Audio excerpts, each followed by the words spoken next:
He was one of Puerto Rico's most famous sons, and in the boxing world he was as colourful as he was talented. But for Hector Macho Camacho's mother, accolades and accomplishments mean nothing.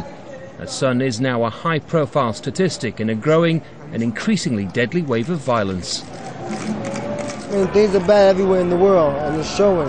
Times like it's been talked about, the crime in Puerto Rico, there's a lack of heart, a lack of God in people's heart. Last year there were over 1,000 violent deaths on the island, the highest figure in a generation.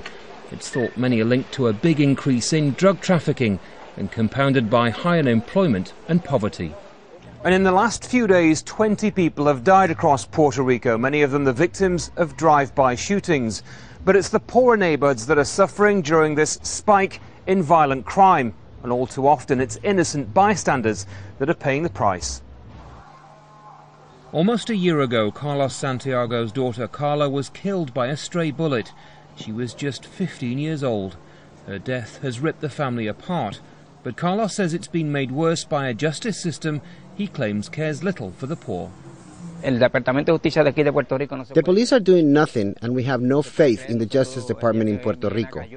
When my little girl was killed, they came and they recreated the crime scene, and they stayed as long as there were cameras around. But after that, they never came back. They act like I see you, but I don't know you. A local street and playground have now been named after Carla, and that's a source of pride for her father.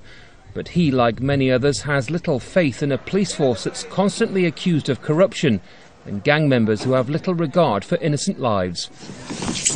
Gallacher, Jazeera, San Juan, Puerto Rico.